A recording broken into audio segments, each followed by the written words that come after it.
Hey everybody, Kyle Sasser here, showing you the way real estate should be. And it is everybody's favorite time of the month. That's right, real estate market statistics time.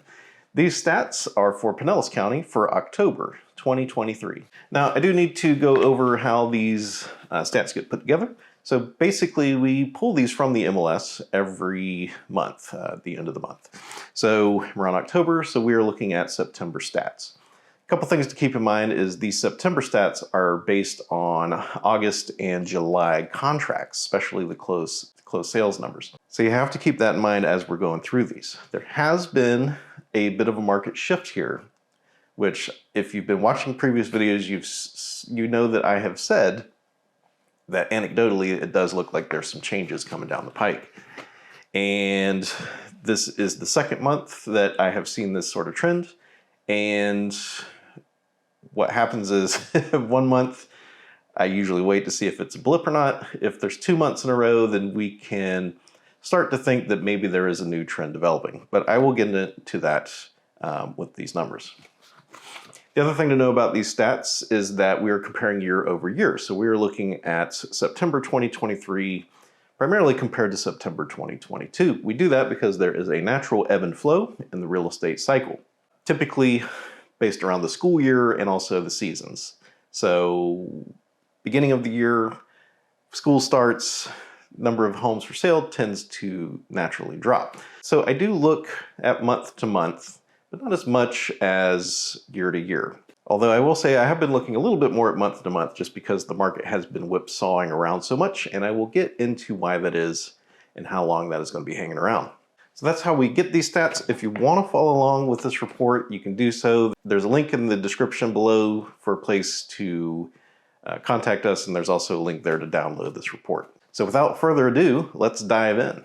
So stats for Pinellas County, overall, our trend has been a little bit different than the rest of the area. So peak of June, July 2022, prices dropped until February or January 2023, and then Pinellas County at least rapidly rebuilt and set new record high median home prices around, again, July 2023. Since then, things have actually kind of come down a little bit. So let's get into these numbers. So the number of closed sales is up 5.6% to 836 homes sold. And remember, that's compared to September 2022. Number of cash sales is up 34.2% to 310. Thing to keep in mind with all this stuff again is, so September 2022 is after most of the buyers that were in the market left. So September 2022 was extremely quiet. The other thing to know about the September 2023 numbers is we had a hurricane and a massive flood event in the early part of September.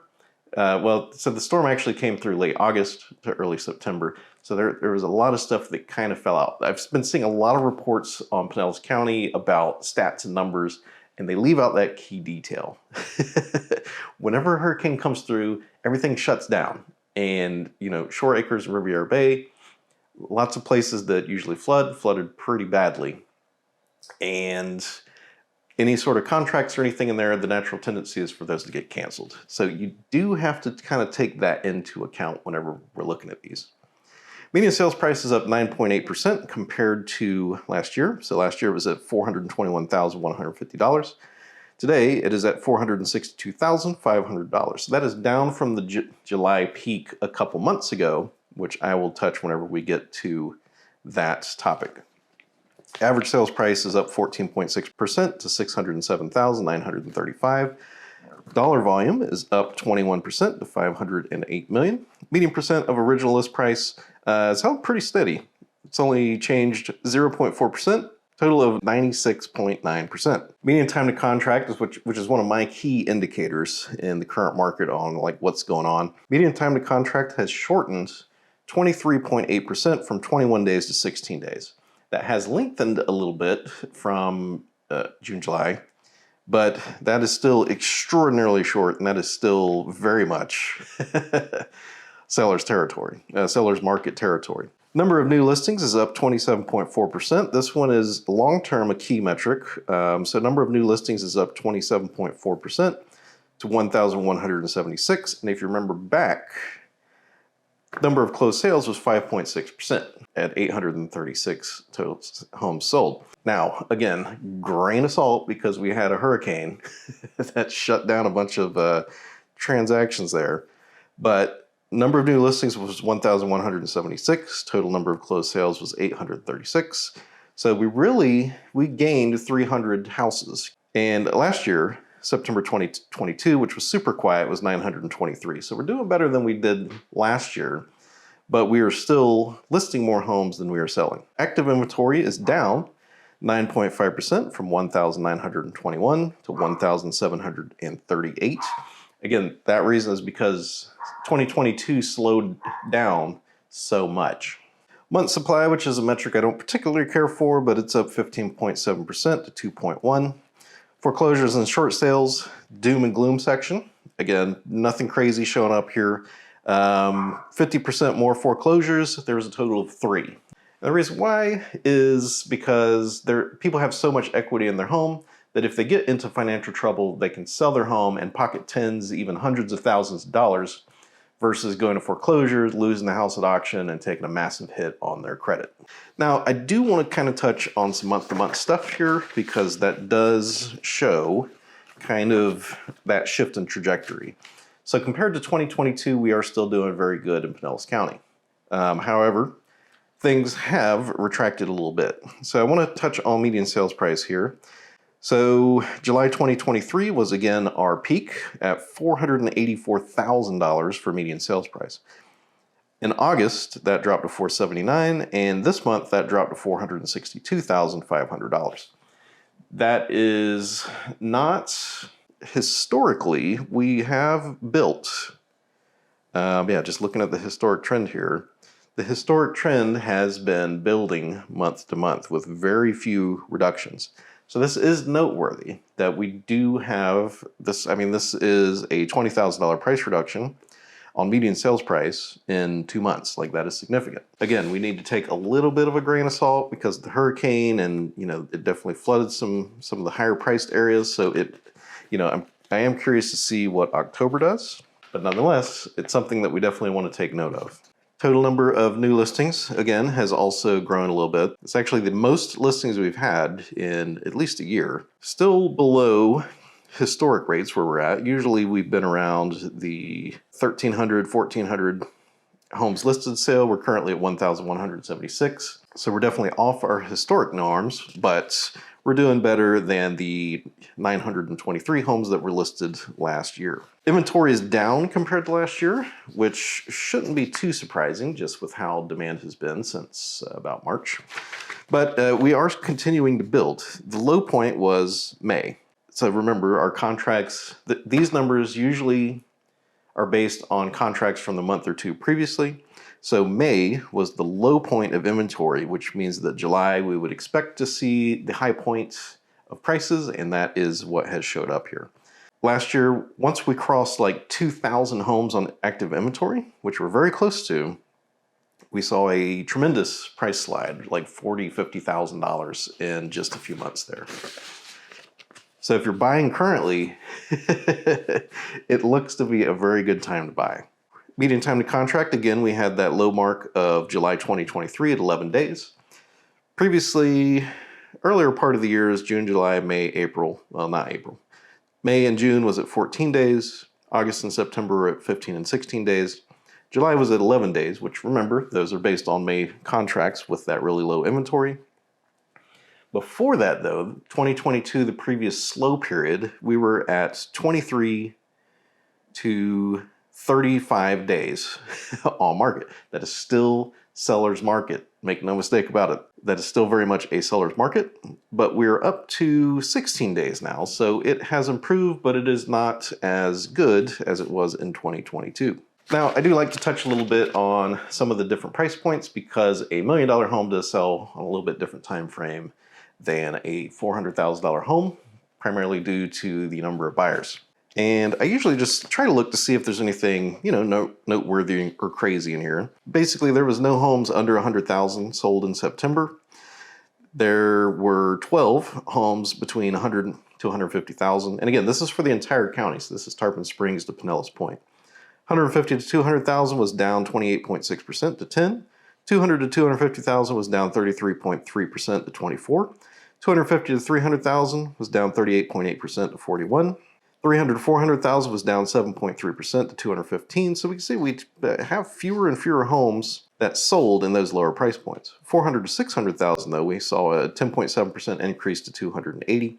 600 to a million was up 32.6% to 171. And a million or more was up 43.1% to 83. Median time to contract, we do have a little interesting metric going on here. 100 to 150,000 was down 8.7% to 21 days. 150 to 200,000 was up 72.2% to 31 days. That is interesting that those are hanging around so long, to be honest. Usually that indicates that low demand and overpriced. But 200 to 250,000 was down 47.1% to 9 days. So if you're looking in that $200,000 to $250,000 mark, that is the hottest houses to try to buy currently. 250 to 300,000 is down 41.2% to 10 days, that is also super hot. 300 to 400,000 is down 47.8% to 12. 400 to 600,000 is down 15.8% to 16. 600 to a million is up 17.6% to 20, and a million or more is up 10% to 32 days. Total number of new listings, basically under 300,000, we have fewer and fewer homes for sales. That shouldn't be too surprising given what prices have been doing the last few years.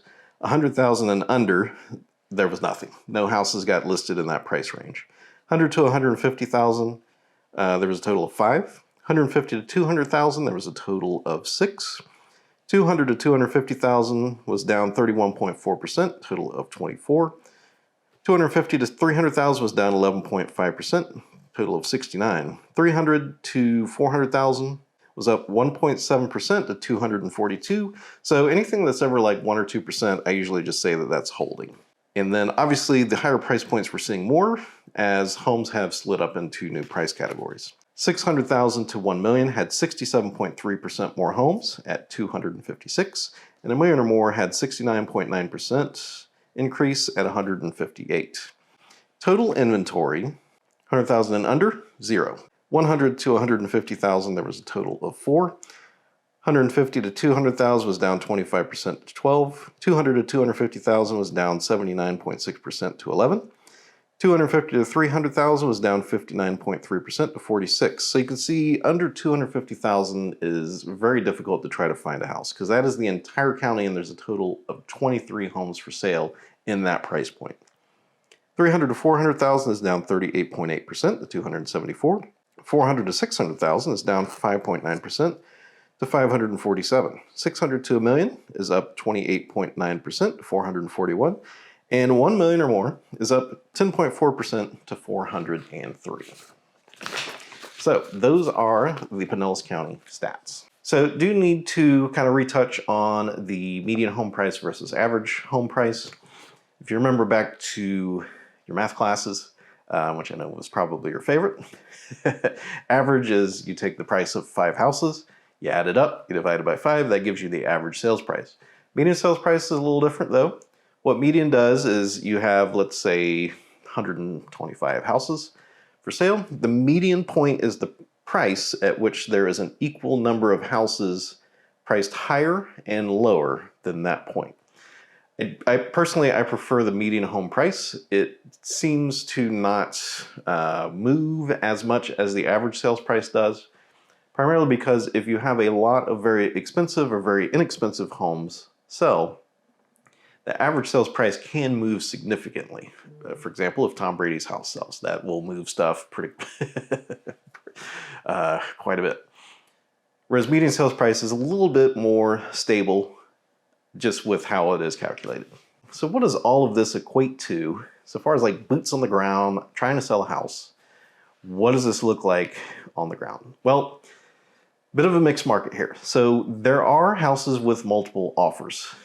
They still exist. If there's a house in great condition, in a great neighborhood, and it is priced correctly, just expect that it's going to have very high demand and you're probably going to be going up against multiple offers. That is a result of inventory being naturally so low. However, there is a number of homes that are hanging around on the market either because they're overpriced or they have a little bit of work that needs to be done or they're not in as desirable of a neighborhood. Those houses are taking quite a bit longer to sell, and you can usually get at or below asking price, negotiate some concessions, etc.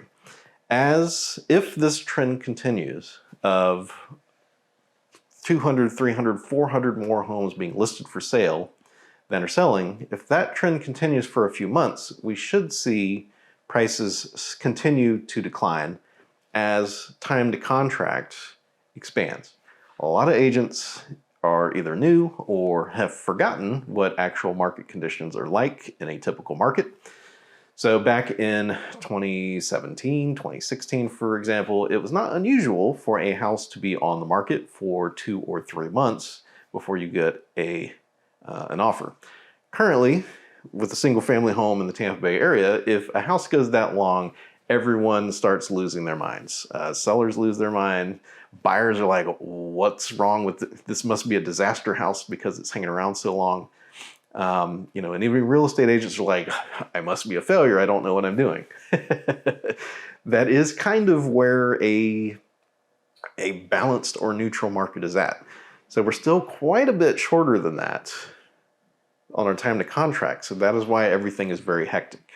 But it's funny, perspective and how short people's memories are. We do have very high interest rates currently. They are, last I checked, they're like 7.5%. So we do have a few things going on here. Everyone likes to point at the 7.5% interest rates as the cause of this calming for the last few months. I'm hesitant to say that that is it. I know that anecdotally, I'm not getting as many calls as I was, but again, there's anecdotes and then there's stats and numbers. If October holds with this trend of fewer sales, decreasing median sales price, and time to contract growing, then at that point I would say, yes, we're on a new trend. The thing is, we also had a hurricane there right at the end of the month. Most closings happen on the end of the month. So that would have been August 30th and 31st is when when a lot of closings would have happened. So there was a lot of stuff under contract that got delayed because title companies closed, insurance companies stopped writing policies. So we don't have those numbers. And then, so they would have gotten pushed to September. The problem is we also had a major storm and flood event, which means that a lot of those contracts, people got cold feet, contracts got canceled, and those fell out. So because that time frame falls immediately on that month change, I do not give these numbers as much weight as I would normally if we did not have that. If we did not have that storm, I'd be like, okay, yeah, there's a pretty clear trend here. But because we have those numbers, I'm hesitant to say that, yes, we are in another downturn here. That said, it's important to acknowledge that those numbers seem to indicate a shift, and we need to make those sorts of accommodations. So I know for the buyers that we are currently helping, it has been phenomenal so far as being able to negotiate prices, reductions, and all. It's been great so far as number of homes available, price reduction, and negotiations with sellers. It's not as good as last year, but it is still pretty good. So if you've been thinking about buying, and you can work with the interest rate, or if you're, for example, a cash buyer, it's a great time to buy a house. Because the overall problem here is inventory is still so low that anything could tip this balance one way or the other. It is not clear which one is going to win out here. Buyers or sellers. There's no requirement for prices to drop. If demand comes back, if interest rates tick back down into the 6s, demand is going to come back. And we know that because that is what happened from March 2023 to July, August 2023. Interest rates were very much in the mid 6s to low 7s, and we were selling a considerable number of houses and median home prices were ramped up. So it does look like a trend shift, but it is very much a evenly matched teeter-totter, and it could very quickly swing back the other way if some circumstance or condition shifts. So, and on the flip side, if you're thinking about selling currently, we're still we're setting new records in home prices right now. Well, not right now, but recently, within the last few months. So it is still a great time to sell. There's very low competition.